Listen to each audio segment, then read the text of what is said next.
Alice Smith with the Hernando chapter of the Florida Native Plant Society and the Master Gardener volunteer here in Hernando County.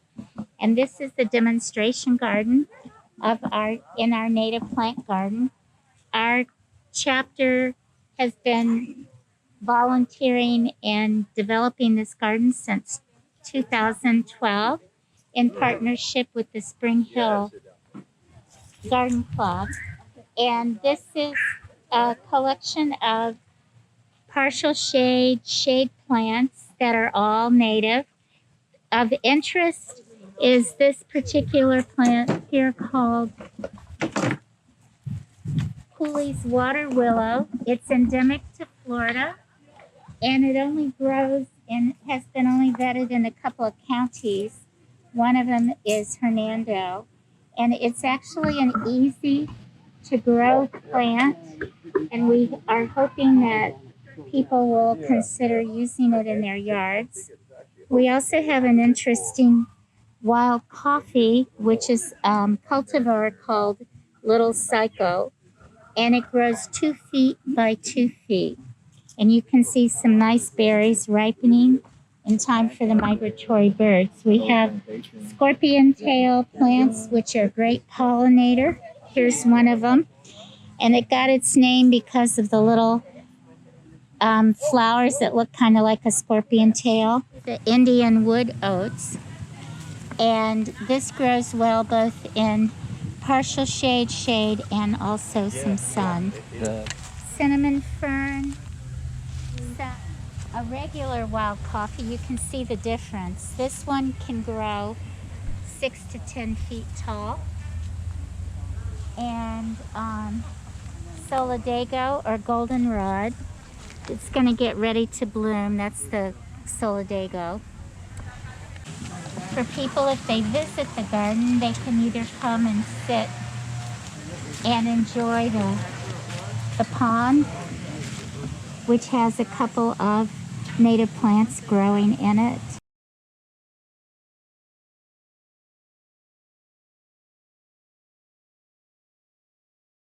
Hello, I'm Sean. How are you? Sean. I'm Janet Grabowski. I'm, the incoming president of the Hernando County chapter of the Native Plant Society. I'm talking about the battle that we've been having with our invasives and exotics in this area. This has been, of course, it's a constant battle. We all know this living in Florida. If you had come here like, a couple years ago, this whole section was covered in tuberous sword fern. Now we still get a few sporadic ones coming back up, but we pretty well beat them back. We also got a lot of skunk vine. Actually, Hernando County was the introduction spot for skunk vine in the state, or skunk vine, stink vine, some people call it. So we've been doing a constant battle on these things, trying to clear these things out, so we can grow what we want to grow. Now, see, even sometimes some of our natives become a little bit invasive. Beautyberry, we're getting a few too many beautyberries around because, of course, the birds eat the seeds and poop them out. And so, so sometimes we have to take some of those out.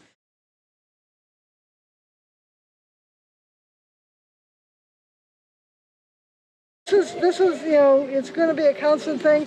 I have noticed, though, that as we have been working on this section where we did the new plantings, we're getting less and less of the weeds and stuff coming in. So it just takes time. And, I said we're never going to win on some of them. Camphor trees, when you got camphor trees planted in the neighborhood, you're going to get more camphors. So every time we pull out probably hundreds of camphors every time we work here, but that is part of it. But that's part of the maintenance of maintaining this garden. So. Okay. Hi, I'm Vince Morris. I'm the lame duck president of the Hernando County chapter of the Florida Native Plant Society. I'm here at the Botanical Gardens showing you the sandhill portion of the gardens where it's sunny because we did some canopy management. So when we got this garden, we had a few too many trees, had some conflicts, some decisions but we had to get rid of enough trees in order to create enough lighting to have a lot of our species that you see all around you. And I think we've been pretty successful. There's still a few more. Like you could say, look at that pignet hickory over there. When that gets full size, it might be too big. And it may shade every single other plant out here. So we have to kind of keep managing the tree aspect of the garden too. Because of course it's good to have native trees. I would love to have a little sign there that said pignet hickory and keep it till the end of time. But obviously it's not compatible. So one of the challenges is making all this stuff compatible. We have a lot of pollinators that have been visiting our porterweed, including mostly gulf fritillaries and zebra longwings. And I think we have some other pollinators that have been coming through. So here's a bumblebee right there. So, you know, we have been attracting a lot of attention. There's a zebra longwing to some of the areas that are still blooming. And these are our little signs that Cindy Liberton has worked so hard to select so that we could use them to demonstrate what species people are looking at, so that when people come to this garden, they're not anticipating seeing native plants. So they're not necessarily even knowing what they're looking at. So we feel that there's a need for a fair amount of signage to help them navigate it, because every other booth in this entire botanical gardens is exotic species. So. Hi, I'm Cindy Liberton, and I'm with the Florida Native Plant Society, Hernando chapter. And what we're talking about today is our wildflower garden that we've established at the Nature Coast Botanical Garden. Behind me to your left, you can see the start of our native plant garden, which we established with a grant from the Florida Wildflower Foundation in the state of Florida. The purpose of this garden is to share with people things that they can do that are native to their area to make their yards have four-season color. We're very pleased with the outcome. Our volunteers in the state of pandemic have something to do and can come and get together in a very safe way and work on something beautiful. And as you've seen, the butterflies are also coming to visit, as are the people in the garden. When our citizens in the county come through this garden, in the past, before we put in the wildflowers, what they were seeing was basically green on green, because that's a Florida native thing. But now they can see the things that are necessary to make ecosystems work well together, from the shrubbery to the wildflowers to the trees. And we're very proud of this effort. Especially pleased with are things like that people may not be familiar with, like our Florida paintbrush. They're almost done for the season, but they have done very well this year, and they're going to seed. And when they seed, this whole area next year, next fall, will be full of these fronds of purple color that draw butterflies from everywhere, as well as birds to eat the seeds.